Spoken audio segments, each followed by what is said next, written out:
Hi, I'm Mina. And I'm Yules. Thanks for tuning in to Artificially Informed. Welcome back to the deep dive. It is Wednesday, January 21st, 2026, and I have to be honest with you. Looking at the stack of sources we have today, I feel like I need a seatbelt.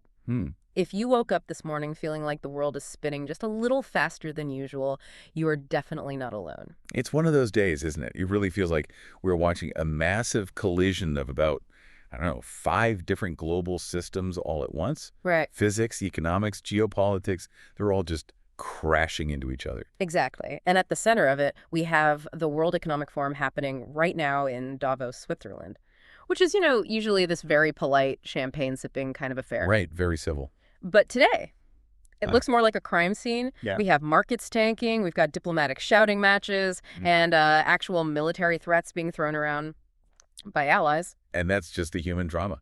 Then you look up, and we also have a massive solar storm hammering the atmosphere. Yeah. And then you look down, and there's some science news from the bottom of the ocean that, quite frankly, makes me question everything I learned in high school biology. Okay, so here is our mission for this deep dive. We are going to try to untangle this mess. We are going to start in the snowy peaks of Davos with what some analysts are calling the Greenland Gambit. Then we'll move down to the freezing realities of Kiev in Ukraine and the chaos in Syria. And then we are going to pivot all the way out to the edge of space and back down to the ocean floor. It is a really wide-ranging stack today, but if there's a theme connecting all of this, it has to be volatility. Volatility, yeah. Systems that we thought were stable, whether that's NATO, the stock market, or, even our basic understanding of how oxygen is created, are being seriously stress-tested today. Let's start at the epicenter then. Davos. President Donald Trump is there. It is the 1-year anniversary of his second inauguration. And instead of, a victory lap or a big speech about the economy, the headline is a piece of real estate. It is. And we need to pause here because I think a lot of people treat this as a joke or, a meme from his first term. Right. The whole buy Greenland thing. Exactly. But what is happening right now in Davos is deadly serious. This is what the sources are calling the Greenland Gambit. Okay, let's unpack this. We all thought the idea of the U.S. buying Greenland was a sort of an eccentric thought bubble years ago. Why is it back, and why does it feel so much more aggressive this time? It is back because the strategic reality of the Arctic has fundamentally changed. You have to look at the map. As the Arctic ice melts, new shipping lanes are opening up. Greenland is essentially becoming the Suez Canal of the North. Oh, wow. That's a powerful way to put it. And whoever controls Greenland, well, they control the major trade routes of the next century. Plus, and this is the really crucial part, it is sitting on some of the world's largest untouched deposits of rare earth minerals. Which we need for everything. For electric vehicle batteries, for fighter jets, for iPhones. Everything. Yeah. So Trump has gone to Davos, and he has effectively made acquiring Greenland, which we have to remember is an autonomous territory of the Kingdom of Denmark. A NATO ally. A NATO ally. He's made it a central pillar of his national security strategy. And the rhetoric isn't, let's make a deal. It's much, much darker than that. The sources are quoting him emphasizing America first, and then he hinted at military options. That phrase just leaps off the page. That is the phrase that stopped everyone in their tracks. Military options to secure assets. Now, he did walk that back slightly later in the day, clarifying he won't use force right this second, but the threat is out there. The threat is hanging there. He said he wants immediate negotiations. The implication is negotiate or else. But you can't just buy a semi-autonomous territory like it's a used car. And you certainly can't threaten a NATO ally with military options. The reaction from Europe has to be, well, I imagine furious is an understatement. Furious barely covers it. The European Union is apoplectic.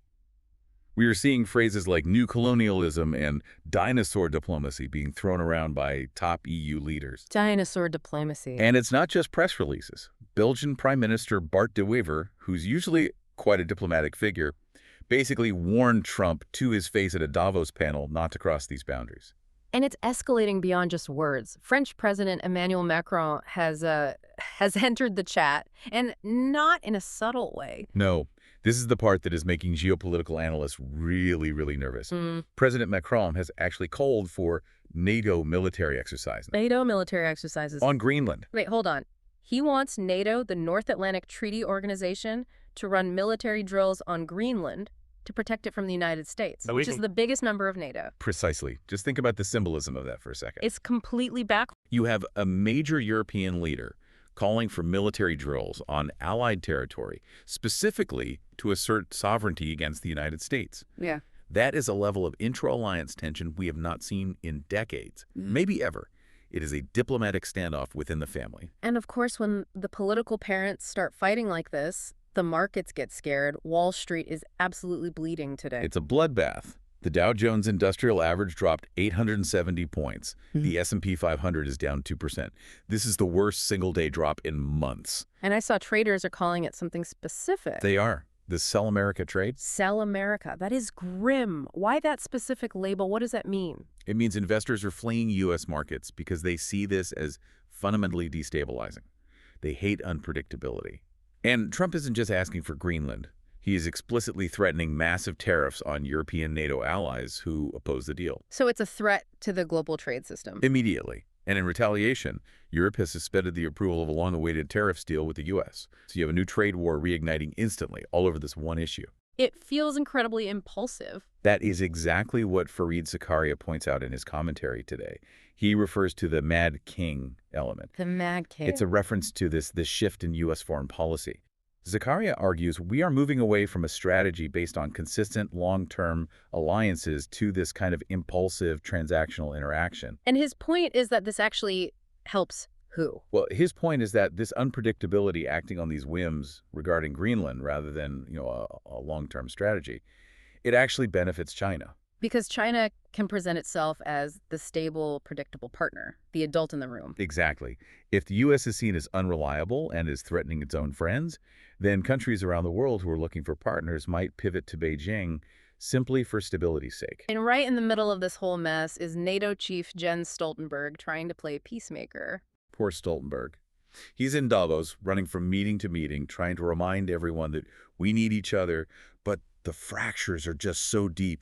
And it's not just the U.S. versus Europe. Europe is fracturing from within at the same time. We saw some headlines involving Hungary, I think. Yes, the Hungarian Prime Minister, Viktor Orban. At the exact same moment that Trump is squeezing Europe from the outside, Orban is blasting the EU leadership from the inside. What's his complaint? He's calling the top EU figures, Ursula von der Leyen, Friedrich Merz, Manfred Weber, a German war troika. A war troika? That is some seriously heavy language. It is. He's accusing them of driving a war agenda in Ukraine. Oh. So you see the problem. You have the Western alliance being squeezed by American aggression on one side and this deep internal European dissent on the other. It is an incredibly dangerous moment for the West. Which segues perfectly and unfortunately to the actual war in Ukraine. Because while everyone is arguing in fancy suits in Davos, the situation on the ground in Kiev sounds horrific. It is dire. And the diplomatic snub at Davos didn't help matters at all. Ukrainian President Zelensky was supposed to go to Davos. He canceled his trip at the last minute. Why? Was it just because of the worsening situation in the war? Not entirely. Reports suggest that a planned one-on-one meeting with President Trump was scrapped by the White House. And this was a really high-stakes meeting. They were supposed to discuss something called the Prosperity Plan. The Prosperity Plan. What was in this plan? It was a deal, reportedly involving access to about $800 billion in Ukrainian rare earth minerals in exchange for reconstruction aid. Wait, rare earth minerals again? So we have a huge fight over rare earths in Greenland, and now a stalled deal over rare earths in Ukraine. Exactly. Resources are the subtext of all of this geopolitical maneuvering. Yeah. And that deal is now in limbo. So Zelensky stays home, and what is he facing? A freezing capital city. Right. The attacks have escalated. Significantly. Russia has escalated its attacks since the start of 2026. They're using ballistic missiles to specifically target heating infrastructure. In the middle of January. That is just brutal. It's a clear strategy to break civilian morale during the coldest part of the year. Half of Kyiv has no heat right now. The parliament building itself was hit. And militarily, Russia's making advances. The top Russian general, Valery Gerasimov, is claiming that Russia has captured 300 square kilometers of territory just since the new year started. Do we trust those numbers? I mean, it's Gerasimov. We always have to take his claims with a grain of salt, of course, but independent battlefield maps do confirm the momentum. Ukraine is clearly struggling with resources while its diplomatic lifeline from the U.S. seems to be fraying. It feels like a real turning point and not a positive one for Kyiv. And meanwhile, in the Middle East, it also feels like the map is being redrawn. Let's talk about Syria. It's been about a month since the Assad regime collapsed, right? Correct. And if anyone thought that the fall of a brutal dictator would mean immediate peace, the last month has been a very brutal reality check. There's a massive power vacuum. So who is fighting whom now? It's not the government versus rebels anymore. No. Now it's the new interim government forces versus the Kurds, specifically the SDF, the Syrian Democratic Forces. The interim government wants to integrate all the Kurdish fighters into the central army. And the Kurds are refusing. Well, they've been given a 4-day ultimatum to accept integration or face a full-scale military offensive. And the U.S. in all this, we used to back the Kurds so heavily they were our boots on the ground against ISIS for years. That is the key shift. The U.S. is signaling an end to that support for the Kurds. We're seeing a withdrawal of that protective umbrella that's been over them.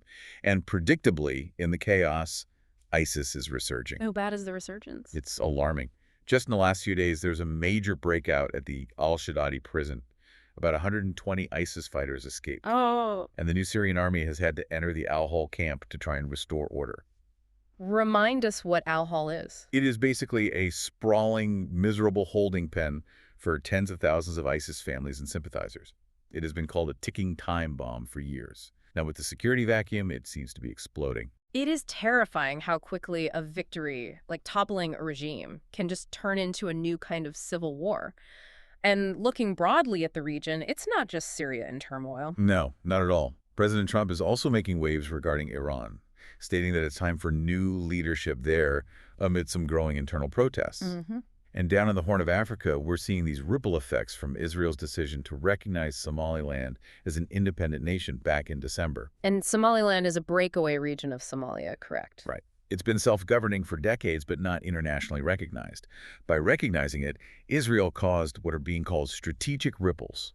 It's sparking major protests in Somalia and fueling fears of a domino effect of secessionist movements all across Africa. It really does feel like all the established borders and all the alliances of the last, 75 years are all up for negotiation right now. Expansion versus contraction. Redrawing lines. That was the theme. Definitely. Speaking of expansion and contraction, let's pivot over to the economy and the corporate world.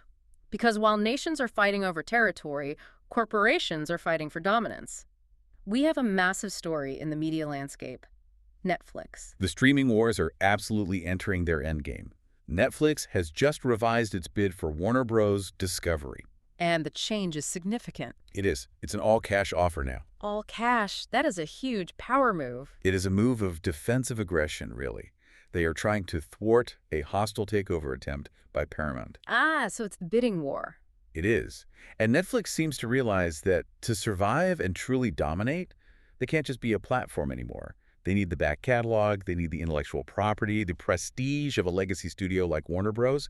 It's all about total consolidation. It feels like we're heading toward a future where there is just one channel, the Netflix channel with everything on it. We might be. But there's a darker side to this kind of media consolidation mentioned in the sources, specifically over in Italy. Right, I saw this. This is concerning. It's deeply concerning for press freedom advocates. Two of Italy's biggest and most respected newspapers, La Repubblica and La Stampa, are being sold to a foreign group called the Antenna Group. And the concern is? The concern is that this group has reported ties to President Trump. Journalists in Italy are calling it a transfer of narrative power. So the idea is American political influence buying up European legacy media outlets. Exactly. It raises that age-old question: who controls the story? If you own the paper, you own the narrative. Meanwhile, on Main Street, the story is just one of struggle.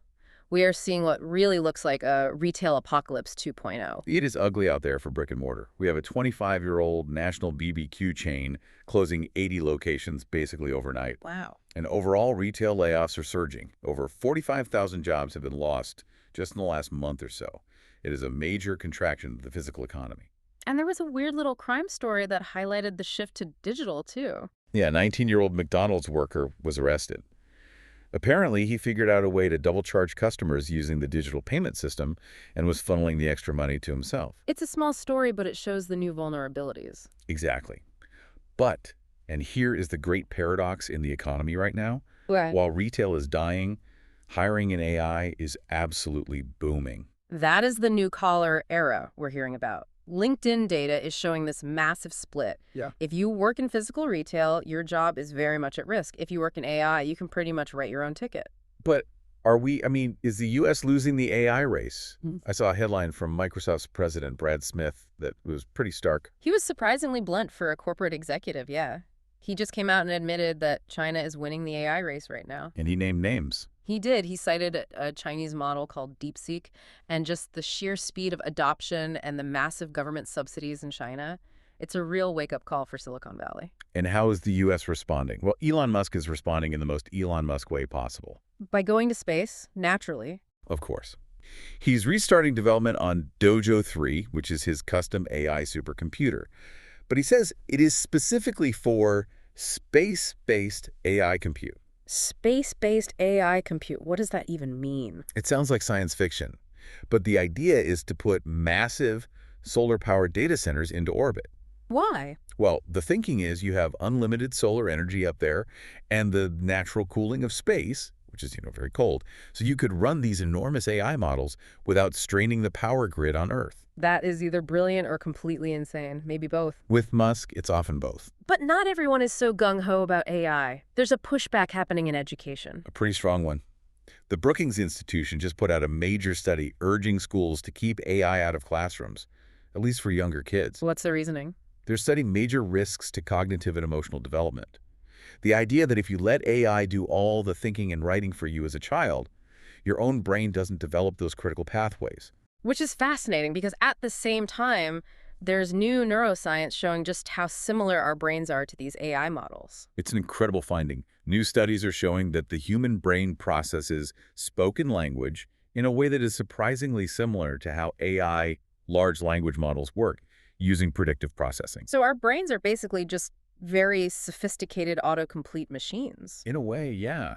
It seems we're constantly predicting the next word someone's going to say. That is wild.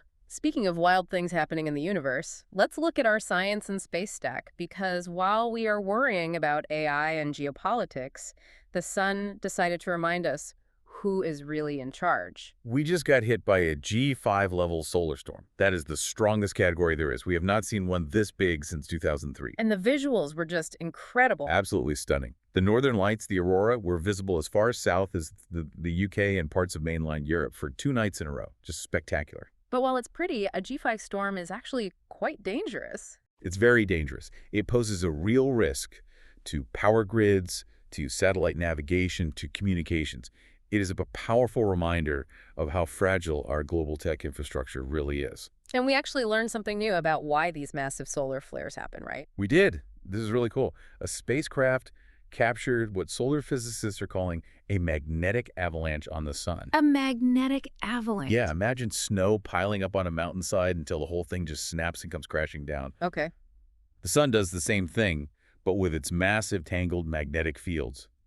One field snaps, and it triggers a cascading collapse of other fields around it, which releases this enormous amount of energy. And that energy is what flies toward Earth. That's the storm. And understanding this avalanche mechanism is huge because it could help us predict them better, which, given our reliance on satellites for, well, everything, is pretty crucial. Speaking of things flying through the air, NASA, the National Aeronautics and Space Administration, is testing something that could change travel forever, the X-59. The quiet supersonic plane. This is just really cool engineering. The whole goal of the design is to turn the classic sonic boom, which, breaks windows and scares cattle, right, into a much softer sonic thump. A thump? Like what? They describe it as being like a car door slamming down the street, barely noticeable. And if it works, it could open the door to supersonic travel over land again. Imagine New York to LA in, half the time? That's the dream. And in other commercial space news, Blue Origin is launching again. Oh, right, their tourist flight. Yep, 6 people are going up to suborbital space tomorrow, January 22nd. The space tourism market keeps chugging along. But not everyone is having a good week in the space world. We have to mention the Starliner astronauts. It's a sad note, really. Both astronauts from that troubled Boeing Starliner mission, Sini Williams and Chris Ferguson, have officially retired from NASA. It really feels like the end of a chapter. It does. The Starliner program was plagued with problems, and this feels like a somber final note on that part of the commercial space race. But while there are setbacks, there's plenty of hope when we look out into the deep cosmos. The James Webb Space Telescope found something absolutely wild. This is one of those aha moments in astronomy. Webb looked at a very young, sun-like star called EC53 and saw it spewing out crystalline silicates. Crystalline silicates, what are those in simple terms? Basically, tiny sand crystals. But they are the fundamental building blocks of comets and rocky planets. And seeing them being ejected from this young star confirms a key theory about how our own solar system formed. How so? It shows how these materials, which form in the hot center of a solar system, get transported to the cold outer edges where comets are born. It's like watching a home movie of our own creation 4.5 billion years ago. It's incredible, and there's another study out that suggests the creation of life's ingredients might happen even earlier than that. Right. This challenges another big assumption. The thinking was that life's chemical building blocks form on planets.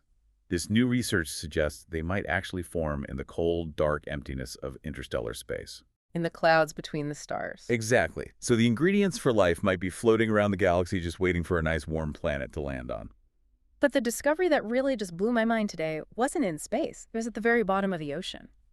Dark oxygen. This changes the textbooks. Yeah. I mean, it really does. Right. We have all been taught since we were kids.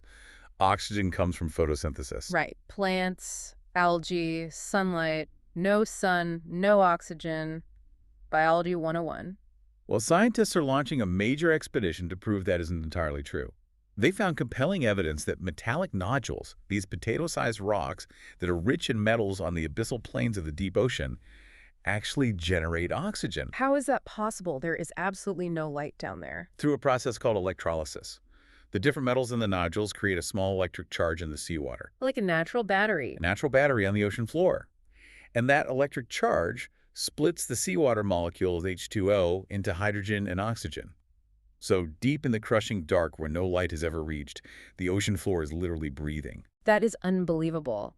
It means that life, complex life, could theoretically exist in places we thought were completely impossible. Exactly. It completely redefines the idea of a habitable zone, not just on Earth, but on moons like Jupiter's Europa or Saturn's Enceladus, which have deep, dark oceans under ice. If you don't need light to make oxygen, The possibilities for alien life just got a lot broader. and while the deep ocean is making oxygen up on land, the mountains are heating up. Let's shift to the environment stack. This is the really concerning part of today's news. A new global review has confirmed that mountains are warming much, much faster than lowlands. It's a phenomenon called elevation-dependent warming. Why does that matter so much to someone living at sea level? Water. It's all about water.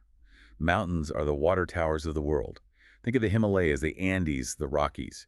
They store massive amounts of fresh water as ice and snow, and then release it slowly throughout the year. To feed the rivers that billions of people depend on. Billions, especially in places like China and India that rely on Himalayan runoff. If the mountains warm up too fast, you get massive floods in the spring and crippling droughts in the summer. It threatens the water supply for a huge portion of humanity. And we are seeing the direct results of these climate extremes happening right now. We are. There are severe floods in Mozambique. The city of Xai is completely inundated. And on the other side of the world, massive wildfires are burning in south-central Chile and Argentina because of an unusually dry summer. The extremes are getting more extreme. Which is why there's this desperate, almost frantic race to preserve data before it's gone forever, this ice memory sanctuary in Antarctica. It sounds like something out of a sci-fi movie, but it's real. Scientists are traveling the world, drilling ice cores from endangered glaciers in the Alps, the Andes, everywhere. And then what? And then they are shipping them to Antarctica to be stored in a massive, specially dug snow cave. It is literally a backup hard drive for the planet's climate history. They're trying to save the memory before the ice melts and that data is lost forever. That's it. It's both an incredible scientific endeavor and, a deeply poignant symbol of what we're losing. That is both poetic and absolutely terrifying. From preserving the future to digging up the past, let's talk about that scrapyard in Italy. This story is great. I love this story. It's so random.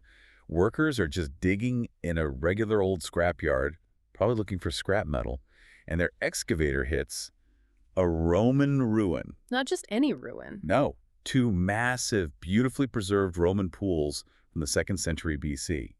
Archaeologists think they were likely used for sacred rituals. And they've just been hiding under a junkyard for centuries. It's just a wonderful reminder that no matter how much we build and pave over the world, History is literally just a few feet beneath our feet. Okay, let's wrap up with our health and society section. And there's some genuinely good news for parents, finally. Yes, the long-running and very fraught debate about Tylenol, the generic name is acetaminophen and autism. Right, there's been a lot of anxiety about that. A huge amount.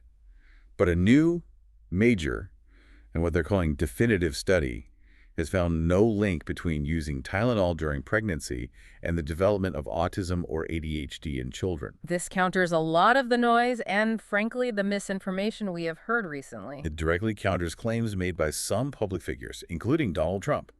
But the science on this now seems to be very clear. It should be a huge relief for expectant mothers who, sometimes need pain relief. Also in health news, a pretty surprising finding involving cannabis and HIV. A really interesting one. A study found that tiny microdoses of THC are showing significant benefits for HIV patients. How so? It seems to reduce the chronic inflammation that comes with the virus, and it also lessens the harsh side effects of the antiretroviral therapy. It is not a cure by any means, but it seems to improve quality of life significantly. And for those of us just trying to stay young, a Harvard brain expert released 6 daily habits to slow aging. I'm assuming aggressively pursue the acquisition of Greenland was not one of them. No, it was more about, getting enough sleep, eating well, and continuous learning. Boring, but probably effective. Now, culturally, something really funny is happening. Apparently, Gen Z is obsessed with the year 2016. 2026 is the new 2016. That's the social media trend. It is this huge wave of nostalgia. They seem to view 2016 as the last good year. It was pre-pandemic. There was a perception of optimism. It is so funny because I remember 2016 being an incredibly chaotic political year, but I guess compared to now, it looks almost quaint. It's all about the rose-colored glasses. And finally, in sports and royalty, Prince William and Catherine were seen trying curling in Stirling, Scotland. They gave it a go. It is much harder than it looks on TV. I can imagine. And at the Australian Open, tennis star Naomi Osaka is playing in a jellyfish-inspired outfit. A jellyfish outfit. That's what the fashion blogs are saying, complete with flowing, tentacle-like elements, apparently. It is a definite fashion statement. You have to love the sheer variety of the human experience, from geopolitics to jellyfish dresses. Okay, let's try to bring this all back together. We started with Davos and this incredible global tension, and we ended with jellyfish outfits. What is the big picture here? I think the big picture is transition. We are seeing a world that is physically and politically reshaping itself right before our eyes. You have the U.S. challenging the map in the Arctic with Greenland. You have the map in the Middle East dissolving in Syria and new alliances forming. You have the corporate map being completely consolidated by giants like Netflix. And the scientific map is being rewritten at the same time. Exactly. We are learning that the deep ocean can make its own oxygen. We're learning that mountains are heating up faster than we thought. It really feels like we're in a moment where the old rules, whether they're diplomatic treaties from the 20th century or biological facts we learned in school, are being stress tested and, in some cases, completely broken. It's a tension, isn't it? Between expansion, looking out to space, looking to AI, looking to acquire Greenland and contraction, economic tariffs, retail stores closing, glaciers melting and disappearing. That is the perfect way to put it. We are reaching out into the future and pulling back from the present all at the same time. I want to leave everyone with a final thought, and it's based on that dark oxygen story and the ice memory vault. Go for it. If the deep ocean can create oxygen without sunlight, breaking a fundamental rule of biology that we have all taken for granted, and if ancient ice can hold the precise chemical memory of the Earth's atmosphere from thousands of years ago, what other fundamental truths about our own planet are we about to rewrite, just as we are trying so hard to leave it for Mars? Are we only just beginning to understand Earth at the exact moment we're preparing to abandon it? That is a haunting question. Maybe we need to fully understand the home we have before we rush off to try and build a new one. Something to mull over. Thank you for listening to this deep dive. If any of these topics sparked your interest, whether it's the geopolitics of the Arctic or the biology of the deep sea go, check out the full reports from the outlets we mentioned. There is always more to learn. Stay curious. Enjoying Artificially Informed. Hit subscribe and share it with a friend. From the left, the right, and straight from the algorithm. Thank you. Welcome to the debate. Today is January 21st, 2026. We are exactly 1 year into Donald Trump's second term. And if you've been watching the news coming out of Davos, you know the international order isn't just shifting, it's convulsing. The World Economic Forum, usually this, sanctuary for polite globalist consensus, has turned into a diplomatic boxing ring. We're seeing a renewed, aggressive push by the U.S. to purchase Greenland. We have a stock market reacting violently, and the launch of this controversial new body, the so-called Board of Peace. It certainly has been a week for the history books, though maybe not the kind of history one actually wants to live through. We're looking at a Dow Jones that dropped nearly 870 points yesterday, which is the worst single day in 3 months. We have European leaders openly using terms like bullying and dinosaur diplomacy. So, the central question we really need to wrestle with today is whether all this disruption is a strategic pivot toward a new, necessary form of American security, or if we're just witnessing the dismantling of the very alliances and economic stability that keep the West functioning. Precisely, and I think that framing is where we begin. I'll be arguing from the perspective that what we're seeing, specifically this move on Greenland and the creation of alternative channels like the Board of Peace, is a calculated, necessary evolution of America First. It is about securing vital resources, rare earths, and reasserting dominance in a world where the old rules simply aren't working anymore. The turbulence we're seeing, well, that's just the friction of a new order being born. And I'll be taking the opposing view. I see this not as America First, but really as America alone. The data from just the last 48 hours, from the market rout to the suspension of the EU trade deal, it all suggests that this Greenland gambit isn't strategy, it's pure instability. It's trying to treat sovereign nations like real estate deals, and the immediate cost is being paid by American businesses and investors. We are seeing the erosion of soft power and the rise of a chaotic, transactional sovereignty that is isolating the United States. Okay, so let's get right into that instability argument, because I think it misses the forest for the trees. You mentioned the market rout, and yes, red arrows on a screen are scary. But we need to look at the geopolitical reality that triggered this. President Trump's speech at Davos wasn't just, rhetoric. It was a statement of intent about the Arctic. The media is fixated on the so-called absurdity of buying an island, treating it like it's a vanity project. But this is about the Arctic Circle opening up. It's about shipping lanes, and more critically, it is about rare earth elements. I don't think anyone denies the strategic value of the Arctic. I'm not. What I'm challenging is the method. You can't separate the economics from the strategy here. You say look past the red arrows, but those arrows represent, trillions in capital. Amazon CEO Andy Jassy explicitly warned yesterday that these tariff threats, which Trump is using as leverage to force this Greenland sale, are driving up product prices right now. This isn't theoretical future pain. We are seeing gold, silver, copper soaring to record highs. That is not a sign of a miracle economy as the president claimed. That's a flight to safety. Investors are terrified. Investors hate uncertainty. I grant you that. They always have. But let's talk about why we need to disrupt the status quo here. Right now, the United States is dangerously reliant on China for the processed rare earths that go into everything, from our F-35s to the phone in your pocket. If China decides to turn off that tap tomorrow, and that's a real possibility, our tech sector and our military, they grind to a halt. Acquiring Greenland acts as a permanent strategic hedge against that dominance. So, is a bad week on the Dow worth securing American tech independence for the next century? The administration's calculation is a definitive yes. But that calculation relies on the assumption you can just bully a NATO ally into selling their territory. It's 2026. Not 1867. You don't buy people and land anymore. You sign treaties. And just look at the blowback. We have a major Danish pension fund exiting U.S. treasuries. That's capital flight. That is the bond market voting with its feet against U.S. policy. When your own allies start dumping your debt because you're threatening them, that isn't securing resources. It's economic coercion against a friend. French President Macron called it unacceptable, and he's right. It destroys the trust an alliance needs to function. Trust is nice, but leverage is better. The Danish response, even the EU suspending the tariff deal, that's the initial defensive crouch. It's a negotiation tactic. Look at the rationale President Trump gave regarding the Chagos Islands. He called the UK's decision to return them an act of great stupidity. Why? Because in a dangerous world, you don't give up strategic assets, you acquire them. The Arctic is the new Mediterranean.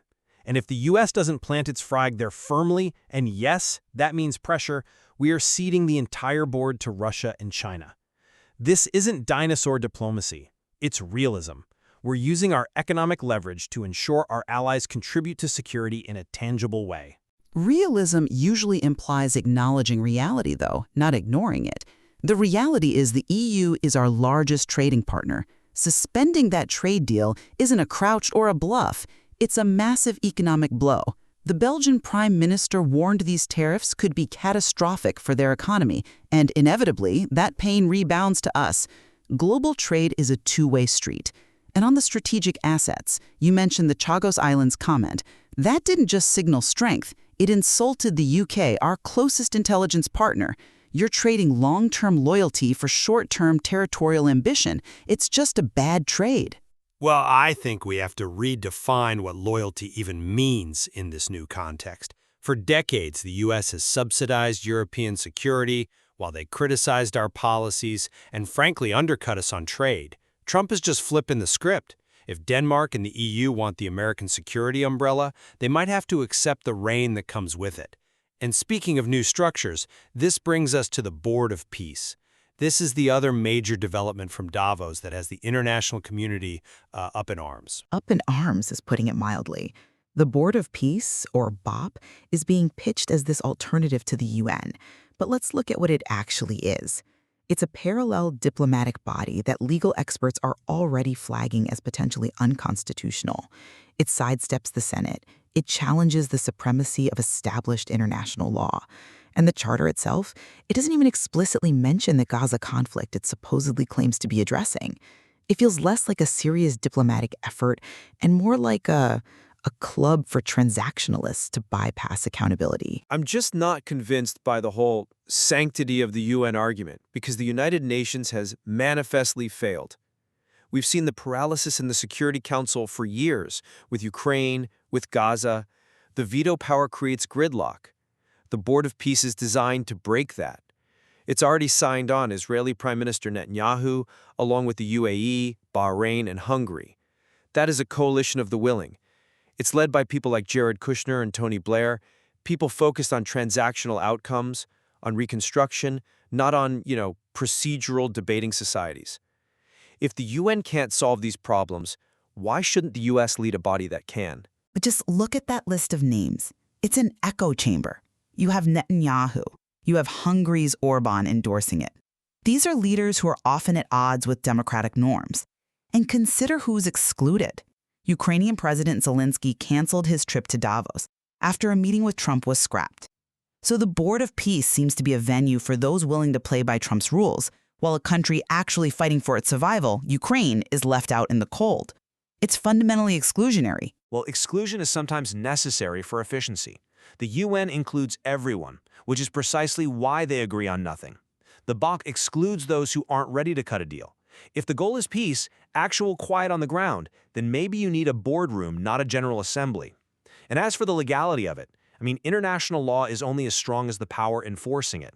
The rules-based order you're defending is being eaten alive by competitors who don't play by those rules. The BOP is an attempt to build a fortress of American and allied interests that can actually move fast. Moving fast in the wrong direction isn't progress. When you create a diplomatic body that isolates you from your oldest democratic partners, France hasn't backed it, the EU is deeply skeptical. You aren't leading the world, you're fragmenting it. You have Ursula von der Leyen and Macron openly criticizing the US for bullying. When the West fractures, China laughs. We're handing Beijing a massive propaganda victory by showing that the US is no longer interested in consensus, only in coercion. But the fragmentation is already here. That's the reality the administration is responding to. You have the rise of BRICS. You have China's Belt and Road Initiative expanding even as we speak. You can't counter that with sternly worded letters from the UN. You counter it with your own aggressive economic and diplomatic structures. And about the bullying, Trump clarified he won't use force in Greenland. He is seeking a negotiation. The media narrative of the Mad King, as Fareed Zakaria put it, It just misses the method in the madness. It's the madman theory applied to diplomacy. Fareed Zakaria's comparison to a mad king acting on whims feels incredibly apt when you look at the fallout. You say he won't use force, but the threat of tariffs on a NATO member is a form of economic force. It's coercion. It's telling your friend, give me your watch or I'll slash your tires. And let's be honest about the method. Is there a method, or is it just impulse? Because when you look at the domestic front, the method seems to be, frankly, gaslighting. That's a strong word. It's the right word. Trump stood on that stage in Davos and claimed inflation is non-existent. The data shows core inflation is at 2.6% and rising because of his own tariff threats. He claimed drug prices dropped 600%, which is, it's mathematically impossible. You can't drop a price more than 100%. This economic miracle he's touting is a facade. At home, we have a sell America sentiment taking hold. You can't sustain a global power play when your own economy is buckling under the weight of this volatility. I think we need to be careful not to confuse market jitters with structural weakness. Yes, the Dow dropped. Yes, Amazon is warning about prices. But the administration's view is that these are temporary adjustments. They're transition costs. If protectionism and deregulation reindustrialize the country, then the inflation we're seeing now is the price of decoupling from cheap Chinese goods. The administration is betting that the American voter cares more about long-term strength than they do about the price of a toaster or the opinions of the Davos elite. It's not just the Davos elite, though. It's the average consumer. When tariffs hit, prices rise. That's a tax on the working class. And reindustrialization, that takes years, decades even. In the meantime, you're wrecking the supply chains we have. The EU suspending that tariff deal is huge. It means European goods get more expensive here, and our goods get more expensive there. That destroys demand. It's a recession recipe disguised as a strategy. We are certainly at a pivot point. The events of this week, the launch of the Board of Peace, the Greenland ultimatum, the market reaction, they all mark a definitive shift away from the post-World War II order. We are moving into an era of transactional sovereignty. Indeed. And whether that transaction leads to prosperity or peril is something the markets and ultimately the voters are deciding right now. And that brings us to the end of today's debate. We've covered the economic fallout, the diplomatic standoffs, and the strategic calculus behind the chaos. It's a complex picture, and one that is changing by the hour. Thank you for listening to The Debate. That's it for today's Artificially Informed. Nope. Thanks for spending your time with us. Yeah. Stay sharp, stay curious. See you next time.